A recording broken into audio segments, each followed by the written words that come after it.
gustaría pues que, siguiendo la línea que llevábamos de las semanas anteriores, siguiésemos adentrándonos en el Evangelio de Juan, pero antes de leer el texto que vamos a meditar en esta mañana, vamos a hacer una oración para que el Señor prepare nuestros corazones y nos ayude a que su palabra caiga como una semilla, que dé buen fruto y que haga que muchos otros puedan venir aquí y puedan conocerle. Señor Jesús, queremos darte muchas gracias un domingo más porque tú estás aquí con nosotros, porque tú, Señor, nos has alcanzado con tu gracia y tu verdad, Dios, y en esta mañana queremos rogarte que tú una vez más tengas misericordia de nuestras almas. Señor, tú sabes cada uno de los que estamos aquí cómo estamos, Señor, y cómo tu palabra puede confrontarnos, puede animarnos, Señor, y puede acercarnos a ti. Por eso te rogamos que lo que en esta mañana se exponga, Señor, que sea fiel a lo que el Espíritu Santo inspiró y que tú seas glorificado por encima de todo, Señor, y que tú nos hables a cada uno, Señor, conforme a nuestra necesidad, Señor, y ayudando a nuestra santificación, Señor, que llegara a ser plena el día que te veamos, Señor, y el día que estemos en los cielos contigo. Dios, ten misericordia de nosotros y háblanos, Señor, a cada uno de los que aquí estamos, independientemente de la edad, Señor, o de las ganas que tengamos, porque tú eres el que gobierna los corazones y tú eres el que tiene poder sobre todas las cosas, Jesús. Amén. Amén. Pues ahora sí, sin más, vamos a ir al capítulo 1 de Juan y hoy leeremos los versículos del 14 al 18. ¿Sí, lo tenéis? Sí, pues vamos a leerlo. Dice: y aquel verbo fue hecho carne y habitó entre nosotros y vimos su gloria, gloria como del unigénito del Padre, lleno de gracia y de verdad. Juan dio testimonio de él y clamó diciendo: este es de quien yo decía, el que viene después de mí es antes de mí, porque era primero que yo. Porque de su plenitud tomamos todos, y gracia sobre gracia. Pues la ley por medio de Moisés fue dada, pero la gracia y la verdad vinieron por medio de Jesucristo. A Dios nadie le vio jamás. El unigénito de Dios, que está en el seno del Padre, Él le ha dado a conocer. Amén.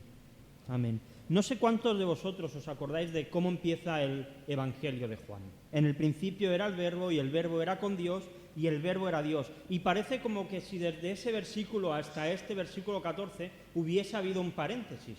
Porque si lo leemos, cuadra a la perfección. Dice: en el principio era el Verbo, y el Verbo era con Dios, y el Verbo era Dios. Y el versículo 14, y aquel Verbo fue hecho carne y habitó entre nosotros.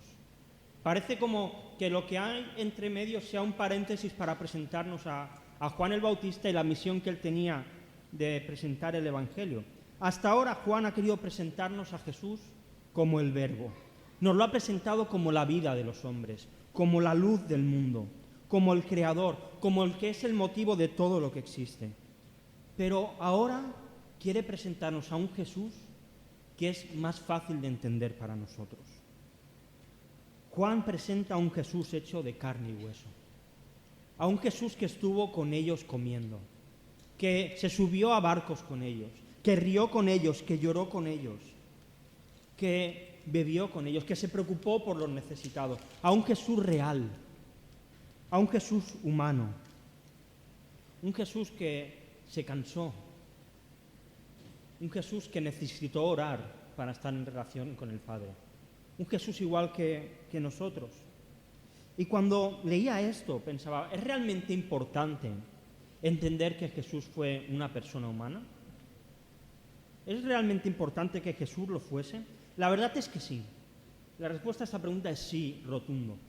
Cristo tenía que ser una persona humana. Porque dice 1 Corintios 15, 21, porque por cuanto la muerte entró por un hombre, es decir, cuando Adán peca, la muerte entra en la humanidad y a partir de ahí todos nacemos con la tara del pecado y todos nacemos con una conducta depravada. Dice también por un hombre la resurrección de los muertos. Es decir, que para arreglar lo que un hombre había destrozado, otro hombre tenía que arreglarlo.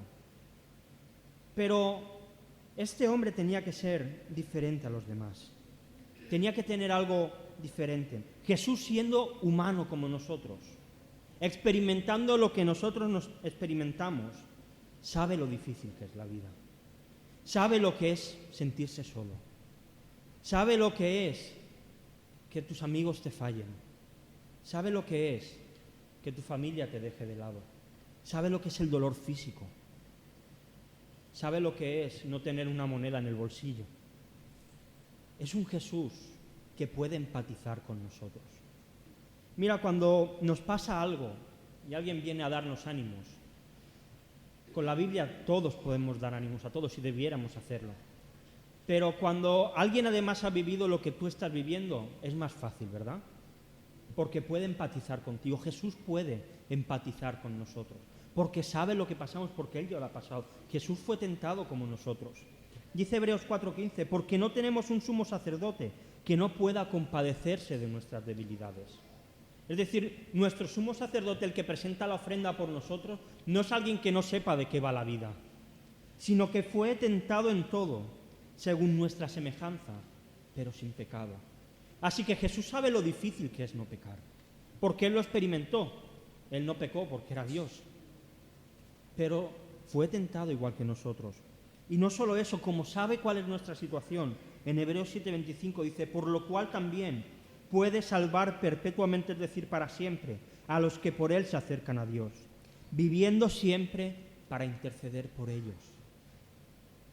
¿Os imagináis por un momento que el presidente del gobierno, bueno, ahora no tenemos, pero el que está en funciones, hablase por nosotros para que tuviésemos algún beneficio? Tendríamos que ser personas importantes. Pues la Biblia dice que Jesús habla al Padre por nosotros, intercede por nosotros para que las cosas nos vayan bien. Él está intercediendo cada día por nosotros, porque nos comprende. Así que realmente es necesario que Jesús sea un humano como nosotros, que Jesús fuese un humano como nosotros que viviese en esta tierra, porque eso hace que sea válido para el sacrificio que se tenía que entregar. Era un hombre quien tenía que salvarnos. No podía ser un ángel. Tenía que ser un hombre que viviese una vida como la nuestra. Pero lo que le hace válido es que Él no pecó. Es que Él se mantuvo firme. Él siempre fue fiel a Dios. Donde nosotros fallamos, Él hizo lo correcto. Y por eso es el sacrificio perfectamente válido para calmar la ira de Dios. Él no es alguien que está lejano y que no sabe de qué va esta vida. Él entiende nuestra tristeza. Él entiende nuestro dolor. Y nos da la clave para vivir la vida. Una de las cosas que Jesús más hizo en todos los evangelios, ¿sabéis qué fue? Orar. Pero si era Dios, ¿para qué va a orar Dios? Porque siendo humano necesitaba estar en relación continua con Dios. Mira, orar no te sirve para salvarte. Es verdad, no somos salvos porque oramos. Ahora bien, el que es hijo de Dios y quiere vivir una vida correcta necesita estar en contacto con Dios, porque por nuestras fuerzas no podemos. Jesús necesitaba estar en contacto con Dios cada día. Y por eso oraba, por eso se apartaba, por eso pasaba tiempo a solas con Dios. Mira, el cristiano que intenta vivir su vida y la intenta vivir sin oración, es un cristiano que va a fracasar en todos sus propósitos. Es imposible vivir la vida cristiana sin comunión con Dios. Y esto nos lo demuestra Jesús, que siendo humano seguía teniendo relación con Dios. Y nosotros también lo necesitamos. Ahora bien, es cierto que fue tan humano como cualquier persona de su tiempo, pero había una diferencia en él. Dice Juan, y vimos su gloria, gloria como del unigénito del Padre, lleno de gracia y de verdad. Aunque Jesús aparentemente era totalmente humano, aunque su naturaleza era totalmente humana, no perdió en ningún momento su naturaleza divina. Nunca dejó de ser Dios. Y esto es algo que tenemos que entender, aprender y creer. Porque dice que quienes estuvieron con Él vieron su gloria. Gloria como del unigénito del Padre. Una persona que estaba llena de gracia y de verdad. Jesús se veía que era distinto. Había una gloria en Él que era diferente al resto de las personas. Pero, ¿qué es esto de la gloria de Dios? Porque muchas veces lo cantamos, lo vemos en la Biblia, se predica, pero ¿qué es la gloria de Dios? El pastor Paul Washer habla que esto significa que Dios hace todo lo que hace, es decir, todo lo que Dios hace, es para que la plenitud de quien Él es se vea revelada en su creación. Es decir, Dios muestra su gloria demostrando quién es Él lo más ampliamente posible. Y esto lo demuestra por medio de todo lo creado, lo demuestra por medio de la conciencia humana y lo demuestra a través de la salvación que entrega en Cristo Jesús. Esto es la gloria de Dios. La gloria de Dios es todo lo que Dios es en su máxima expresión. Y el problema es que los seres humanos la torcemos. Y encontramos algunos que empiezan a hablar de amor, el amor de Dios, y lo convierten en un amor indolente, en un amor que parece que le da igual todo. Se puede exagerar el amor de Dios y decir que cosas que es amor no lo son. Recuerdo una vez escuché una ilustración sobre esto. ¿Por qué la diferencia entre el amor de un padre y de una madre? Yo al menos en mi vida ha sido así. Con mi madre era fácil negociar. Cuando yo hacía algo y me castigaba, yo sabía de qué manera podía conseguir que mi madre al menos bajara el castigo o hasta me lo quitara, porque al final sabía que si le tocaba el corazoncito, su amor iba a hacer que pasara esto. Pero si mi padre me castigaba, ahí no había nada que hacer. ¿Quién me quería más, mi madre o mi padre? Obviamente los dos me querían mucho, pero quien expresaba un mejor amor era mi padre, que me estaba enseñando que si hago cosas mal, todo tiene una consecuencia.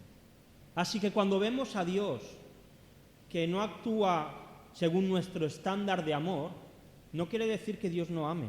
Quiere decir que Dios ama y lo hace correctamente. Y a veces permite que pasemos por el dolor, porque está trabajando en nosotros y es parte de su amor. El amor de Dios no desaparece, el amor de Dios siempre está. Así que podría parecer que la divinidad de Jesús entraba en conflicto con su humanidad, ¿no? ¿Cómo puede ser una persona humana y divina? La verdad es que es difícil de entender para nosotros. Hay un teólogo llamado Millard Erickson que escribe: la separación de Dios y la raza humana sigue siendo una dificultad que no se ha superado. Es decir, es difícil de entender esta realidad de Jesús divina y humana. Para que la redención conseguida en la cruz le sirva a la humanidad, debe ser obra del Jesús humano. Pero para que tenga el valor infinito necesario para expiar los pecados de todos los seres humanos en relación con un Dios santo y perfectamente infinito, debe ser también la obra del divino Cristo. ¿Entendemos esto? Para que el sacrificio fuese válido tenía que morir una persona. Pero para que tuviese el valor necesario para cubrir los pecados tenía que ser Dios quien muriese. Por eso Jesús tiene que venir a la tierra. Por eso se tiene que hacer un hombre. Porque no había otra manera de pagar la paga. Dice este teólogo: Jesús no ejercitó su deidad unas veces y otras veces su humanidad. Sus acciones siempre eran de divinidad-humanidad. Y esta es la clave para entender las limitaciones funcionales de la humanidad impuesta sobre la divinidad. Jesús siempre fue Dios y fue hombre. No en un momento era una cosa y en otro momento era otra. En todo momento era totalmente así. Y es verdad, es difícil de entender para nuestra mente. Hay ciertos misterios que en nuestra mente se quedan cortos. Pero es una realidad y lo vemos en cada día del Señor Jesús en la Biblia. Así que ese Jesús tan humano y tan divino demostraba la gloria de Dios allí donde estaba. La gente encontraba en él la gracia y la verdad. Hoy en día todo el mundo busca la verdad. Hoy en día cada uno tiene su verdad. Y la verdad está cada vez más hecha por la sociedad. Lo que la sociedad dice que es verdad, tiene que ser verdad, aunque hayan muchas cosas que lo refuten, aunque haya muchas cosas que hablen en contra. Todo el mundo quiere encontrar gracia. ¿Quién de nosotros cuando hacemos algo malo no queremos que nos traten bien y nos perdonen?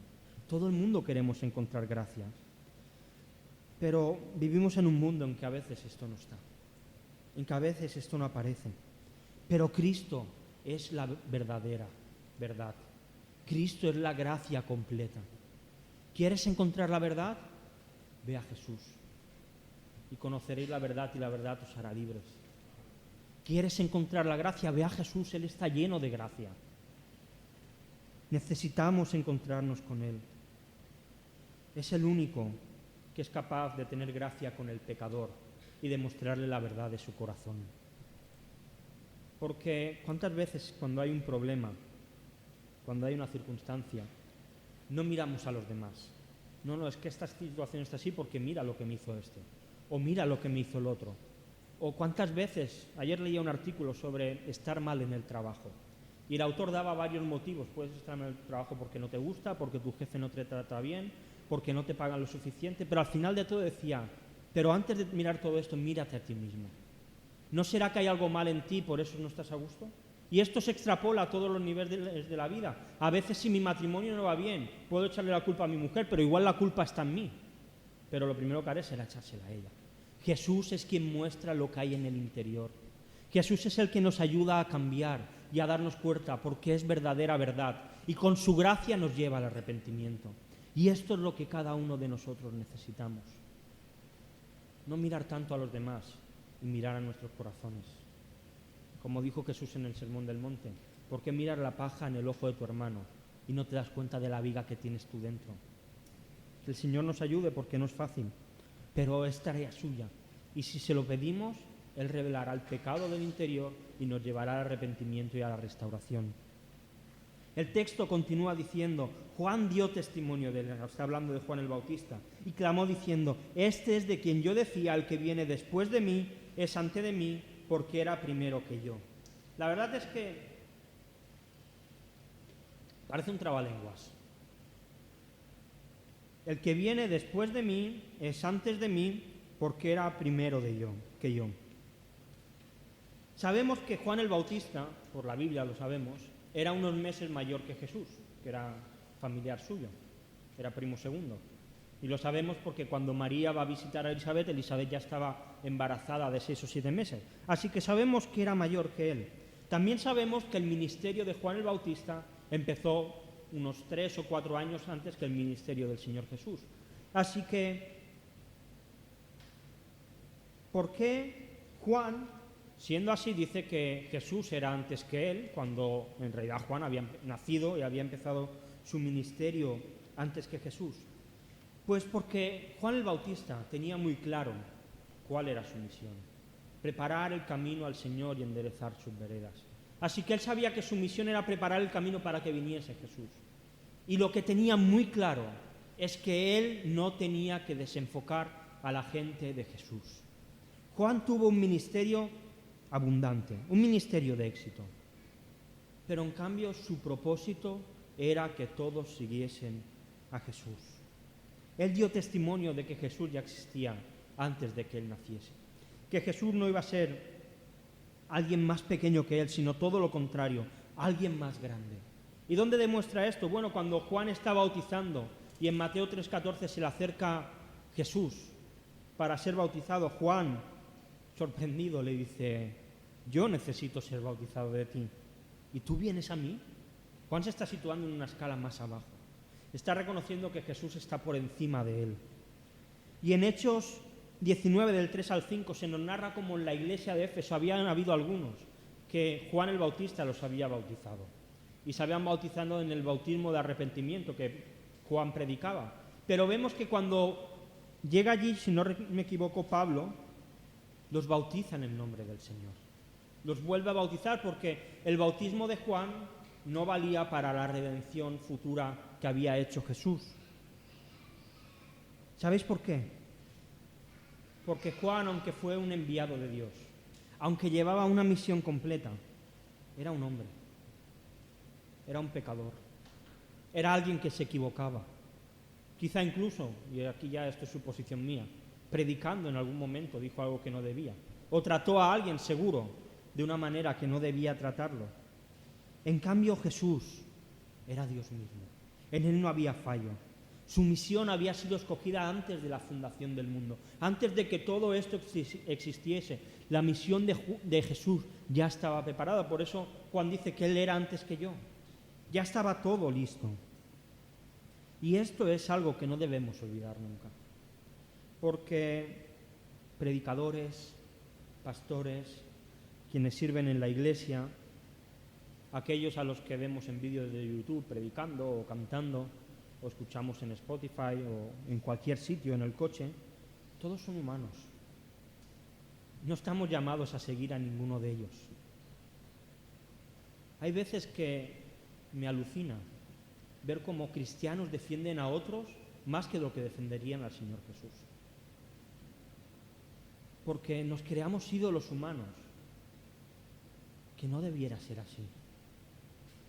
Está bien, yo tengo mis predicadores preferidos y me gusta escucharlos porque aprendo de ellos, porque creo que tienen una doctrina sana. Ahora bien, si de aquí 10 años los escucho y empiezan a predicar algo que no es correcto, diré que se están equivocando y no pasará nada, porque son humanos, porque todos tenemos derechos a fallar. Mira, tenemos que poner filtros a lo que vemos y a lo que escuchamos. Es necesario. Si tú estás escuchando a alguien, ya sean predicaciones, ya sea música, ya sea los que predicamos aquí, si predicamos aquí, ven y dínoslo. Pero si no tienes acceso a él y ves que de lo que habla no es acerca de Jesús, que las canciones tratan acerca de lo bien que me tengo que sentir yo, de lo maravillosa que tiene que ser mi vida y Jesús no aparece en ningún sitio, deja de escucharlo porque no te hace bien. Y no pasa nada, no pasa nada. Sigamos a aquellos que exaltan a Jesús, aquellos que preparan el camino para acercarnos a Dios. Esos es a los que tenemos que buscar, porque esa fue la tarea que hizo Juan el Bautista. Pero Juan no quería exaltarse, él quería exaltar a Jesús. Y desde este púlpito es lo que intentamos hacer, desde el grupo de alabanza es lo que se intenta hacer.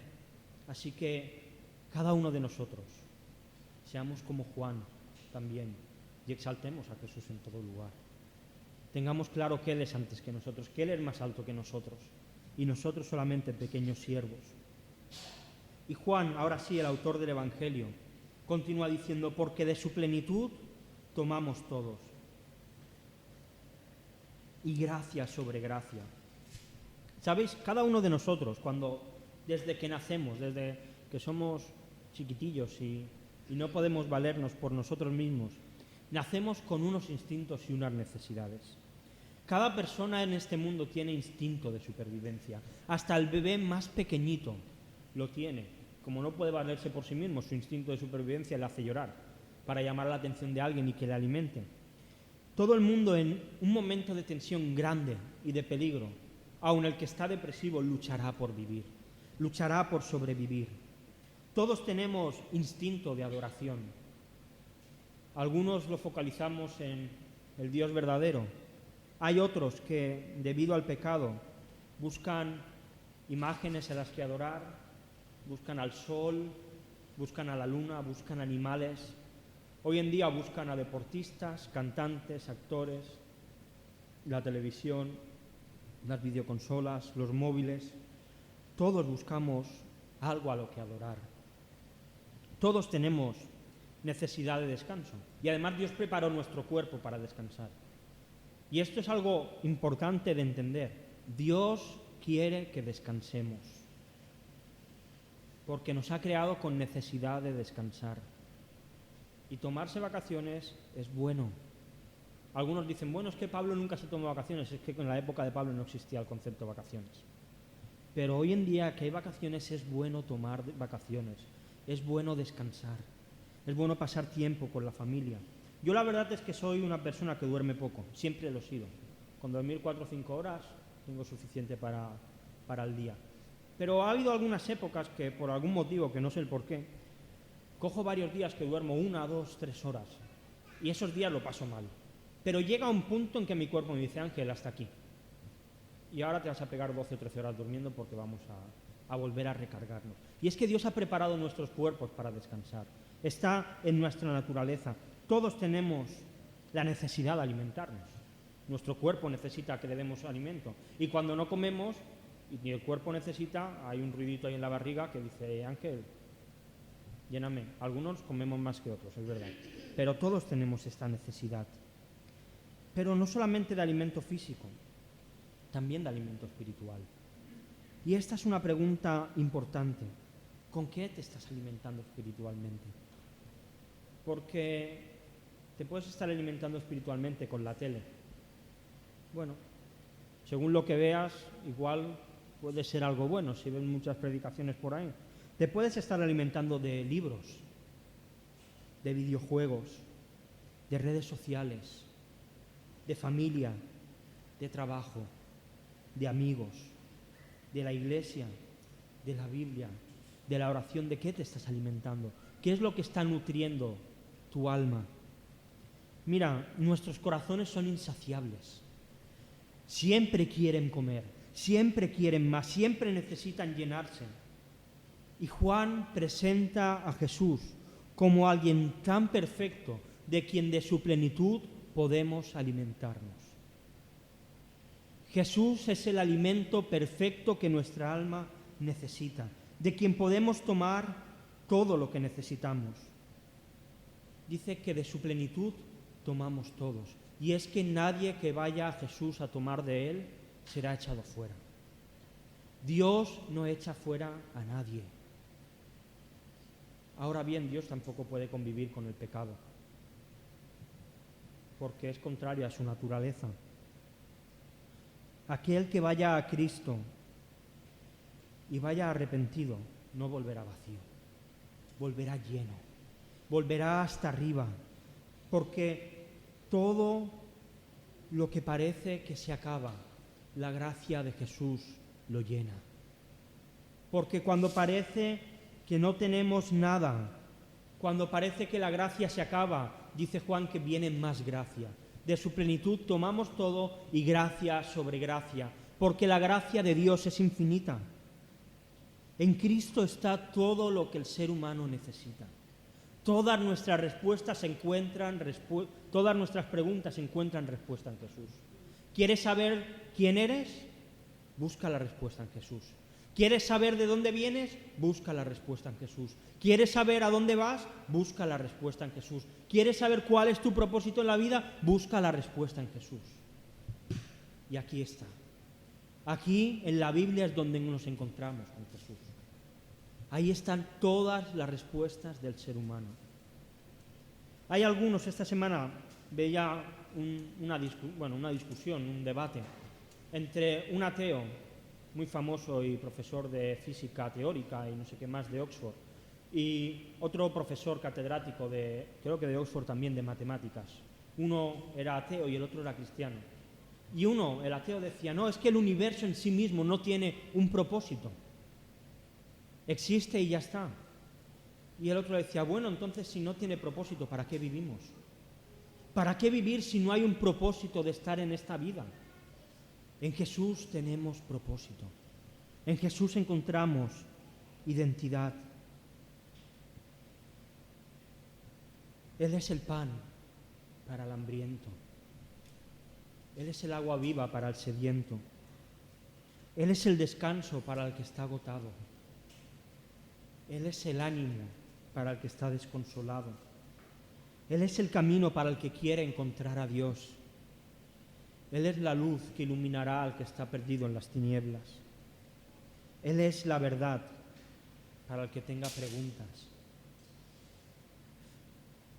¿Habrá un sitio mejor que estar en Cristo? ¿Encontraremos un lugar mejor en esta tierra que a sus pies? No, hermanos. Da igual cuál sea tu situación, Cristo es suficiente. Con Jesucristo basta. No necesitamos nada más fuera de Él. En Él hay gracia, y cuando parece que la gracia se acaba, más gracia. Y cuando parece que la gracia se acaba, más gracia.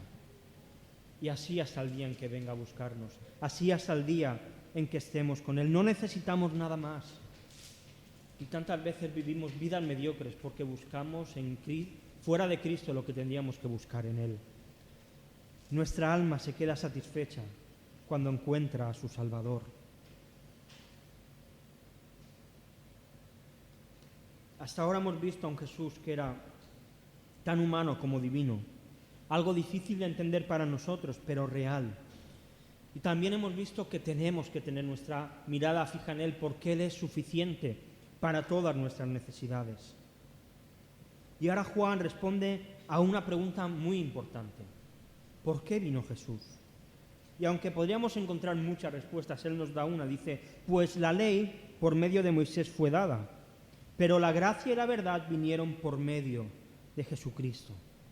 Estas palabras de Juan eran unas palabras arriesgadas.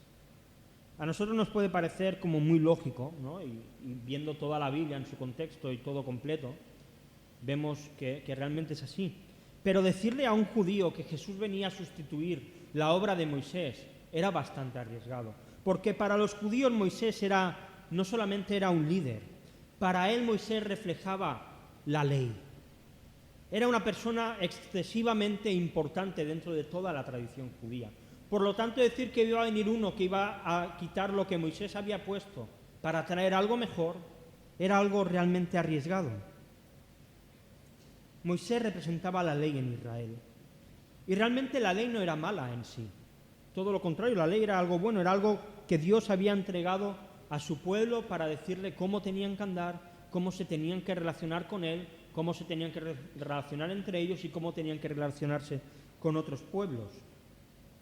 El comentarista William Hendrickson dice: revelaba la ley la condición perdida del hombre y también prefiguraba su liberación. Es decir, la ley se encargaba de decirle al ser humano: oye, tú eres un pecador, pero también les enseñaba de alguna manera cómo podían liberarse de eso. Pero había dos cosas que la ley no podía suministrar. La primera, gracia para perdonar a los pecadores y ayudarlos en los momentos de su necesidad. Y tampoco podía dar verdad, es decir, la realidad a la cual todos los sacrificios que hacían estaban señalando. Por eso Cristo, en su obra de su muerte, provee la gracia y la verdad. Él da gracia para librar a los pecadores y da la verdad porque cumple todo aquello que la ley ofrecía. Así que en Jesucristo aparece un nuevo pacto, un pacto mayor que el que Dios había hecho con Moisés. Y vamos a leer unas palabras que dice Pablo en Gálatas 3, del 19 al 29, porque Pablo también habla acerca de la ley y presenta para qué sirve la ley. Dice: entonces, ¿para qué sirve la ley? Pablo se hace la misma pregunta. Fue añadida a causa de las transgresiones, es decir, de los pecados de todos aquellos que habíamos roto la ley, hasta que viniese la simiente a quien fue hecha la promesa, la simiente a la cual fue prometida a Eva en Génesis, y fue ordenada por medio de ángeles en manos de un mediador. Y el mediador no lo es de uno solo, pero Dios es uno. Y otra pregunta importante: ¿luego la ley es contraria a las promesas de Dios? ¿Es la ley está en contra de lo que Dios promete? De ninguna manera, dice Pablo. Porque si la ley dada pudiera vivificar, la justicia fuera verdaderamente por la ley. Es decir, si por cumplir la ley nosotros pudiésemos ser salvos, no haría falta a nadie que viniese a salvarnos. Mas la Escritura lo encerró todo bajo pecado, para que la promesa que es por la fe en Jesucristo fuese dada a los creyentes. Es decir, para que entendiésemos que para salvarnos necesitamos tener la fe en Jesús. Pero antes de que viniese la fe, estábamos bajo la ley, encerrados para que aquella fe que iba a ser revelada. De manera que la ley ha sido nuestro ayo. ¿Sabéis lo que es un ayo? Los más mayores me imagino que sí. Es como alguien que te instruye, alguien que te guía. Así que la ley ha sido nuestro instructor para llevarnos a Cristo, a fin de que fuésemos justificados por la fe. Es decir, la ley nos enseña lo malos que somos, nos enseña que no podemos salvarnos y nos sirve como maestro para llevarnos a Jesús y darnos cuenta que Él sí que puede salvarnos. Pero venido la fe ya no estamos bajo ayo, es decir, ahora ya tenemos fe, ya no necesitamos a nadie que nos guíe a Cristo porque ya estamos en Él. Pues todos sois hijos de Dios por la fe en Cristo Jesús. Porque todos los que habéis sido bautizados en Cristo, de Cristo estáis revestidos. Ya no hay judío ni griego, no hay esclavo ni libre, no hay varón ni mujer, porque todos vosotros sois uno en Cristo Jesús. Y si vosotros sois de Cristo, ciertamente linaje de Abraham sois, y herederos según la promesa. Vaya, Jesús viene a traer algo superior a la ley. Jesús viene a traer algo mucho más grande que lo que Moisés había traído para Israel. Viene a traernos la promesa. Nos ha hecho adoptados del pueblo de Dios que es Israel. Ahora somos Israel, la iglesia. Somos su pueblo. Y todo gracias a la fe que hemos tenido en Jesús, a su gracia y su verdad. Y acaba Juan diciendo: a Dios nadie le vio jamás. el unigénito Hijo que está en el seno del Padre, Él le ha dado a conocer. Si recordamos el momento en que Moisés sube al monte Sinaí a recibir las tablas de la ley, en aquel momento se nos narra en Éxodo 33, del 20 al 23, dice así, dijo más, no podrás ver mi rostro, esto está hablando Dios con Moisés, porque no me verá hombre y vivirá. Y dijo aún Jehová, he aquí un lugar junto a mí, y tú estarás sobre la peña. Y cuando pase mi gloria, yo te pondré en la hendidura de la peña, y te cubriré con mi mano hasta que yo haya pasado. Después apartaré mi mano, y verán mis espaldas, mas no verás mi rostro. Moisés llegó a ver algo de Dios. Ahora bien, ¿vio Moisés la espalda de Dios? Bueno, tenemos aquí un problema, que Dios es espíritu. Así que lo que nos está queriendo expresar en este párrafo, el mismo Moisés, que es el que lo escribe, es que de alguna manera vio la gloria de Dios.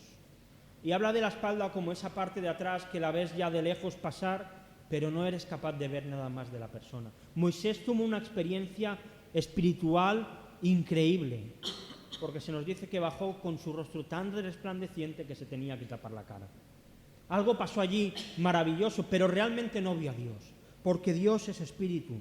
En cambio, Jesús sí que presenta al Padre completamente. En Cristo toda la esencia de la divinidad estaba presente en la tierra. Dice Colosenses 1:9 que Él es la imagen del Dios invisible, el primogénito de toda la creación. Dios no podía ser visto porque no es algo material que se pueda ver. Pero en Cristo todo lo que es Dios fue representado. Así que, ¿quieres ver a Dios? ¿A cuántos os gustaría ver a Dios? A mí me gustaría ver a Dios. Pues necesitamos mirar a Jesús. No hay otra manera. A Dios no lo vamos a ver por medio de la Iglesia, ni siquiera por medio de la Biblia. La Biblia nos llevará a ver a Jesús. Y cuando veamos a Jesús, entonces veremos a Dios.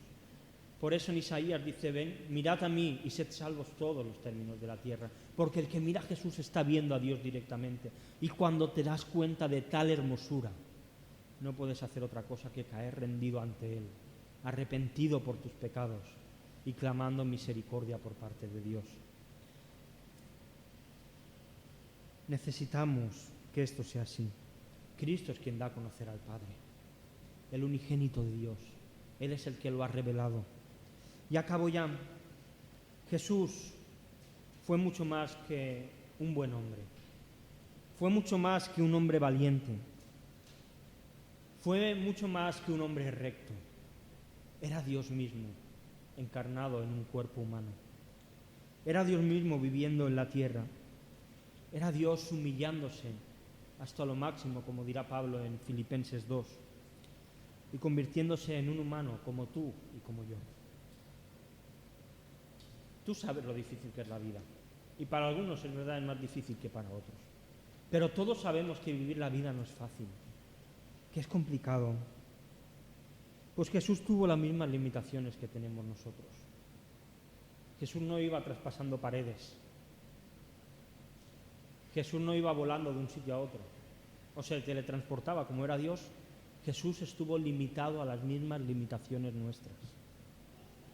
¿Os imagináis el Dios omnipresente que puede estar en todos sitios a la vez, de repente limitado a tener que estar en un solo sitio? Pero fue parte de su humillación. Él necesitaba relacionarse con los que tenía a su alrededor. Lo vemos que se relacionaba con Dios. ¿Acaso Jesús no podría haber hecho su ministerio solo? Sí, pero escogió a 12, que aparte de que los iba a preparar para su labor de después, aun de entre los 12 eligió a 3 que eran sus amigos íntimos, a Pedro, a Juan y a Santiago. Cuando fue a transfigurarse, allí estaban ellos. Y siempre en los momentos más especiales, en Getsemaní también se los llevó aparte. Jesús necesitaba relación humana, igual que nosotros la necesitamos. Era igual que nosotros, necesitaba comer, necesitaba dormir, necesitaba descansar.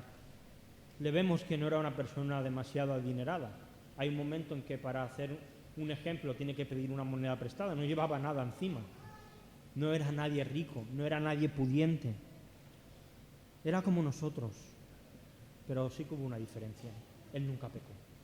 Él siempre se mantenió recto. Y esto para nosotros es maravilloso, porque el hecho de que no pecara le hacía un candidato perfecto para ser sacrificado como el cordero que iba a quitar el pecado del mundo, como el cordero que iba a morir por nosotros. Así que con su muerte, la gracia y la verdad que habían en él vencen a la ley y ya no somos esclavos, ya no tenemos que hacer nada para salvarnos por nosotros mismos, solamente creer en Jesús, porque Cristo es suficiente. Y gracias a esto podemos coger cada día de su gracia y de su verdad.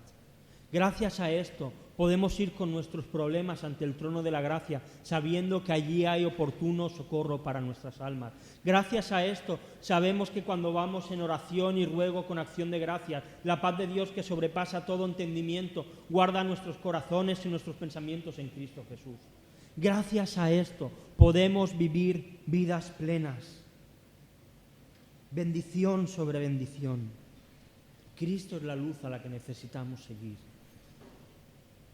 Él es la fuente a la que tenemos que acercarnos. Entonces, ¿por qué buscamos en otros sitios? ¿Por qué buscamos poner nuestra esperanza y nuestras ganas y nuestra fe en otras personas, en sistemas, en nosotros mismos? Mira, si vas a Cristo tendrás todo lo que necesitas. Si vamos a Jesús no necesitaremos nada más. Cuando nos acercamos a Dios en oración, no siempre va a pasar lo que nosotros queremos, porque la oración no es la lámpara. Hace poco vimos a Aladín y cuando Aladín frotaba la lámpara salía el genio. 3 deseos podía concederle. ¿Sabes algo? La oración no es esto.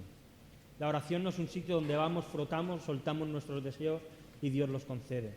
La oración hace algo mucho más grande, mucho más importante. No hace que Dios nos obedezca, sino que hace que nuestro corazón se empiece a parecer al de Dios. Y entonces cosas que pedimos que no están en la voluntad de Dios, dejamos de pedirlas porque nos damos cuenta que ya no tenemos que pedirlas. Y empezamos a descansar en Dios. Empezamos a ser capaces de estar tranquilos, de experimentar paz. Mira, la oración es algo básico en la vida del creyente. Por 2 cosas. La primera, porque revela el pecado que hay en nuestro corazón. Porque cuanto más cerca estamos de Dios, más sucios nos vemos. Y la segunda, porque hace que nos demos cuenta de lo que Dios quiere. Y cuando eso pasa, eso empieza a cambiar las cosas que hay en nuestra vida. Mira, necesitas ir a Cristo. Tu alma necesita que vayas a Cristo. Aquel que está en relación directa con Dios difícilmente vive vidas mediocres, difícilmente vive vidas tristes, porque el que está con Dios tiene el gozo de la salvación diariamente. Si lo has perdido, acércate a Jesús. Él te entiende. No pienses que te va a rechazar. Él está preparado para que vayamos a Él. Así que os animo a que durante esta semana nos acerquemos a este Dios que nos conoce, que sabe cómo somos, pero que sigue siendo Dios. Y que tomemos de su gracia. Y cuando parezca que la gracia se acabe, tomemos más gracia, y más gracia, y más gracia, hasta el día en que venga y nos lleve con Él y pasemos con Él la eternidad. Vamos a orar y luego cantaremos una canción y tendremos un rato en el que podamos, pues, con nuestras palabras también, alabar al Señor.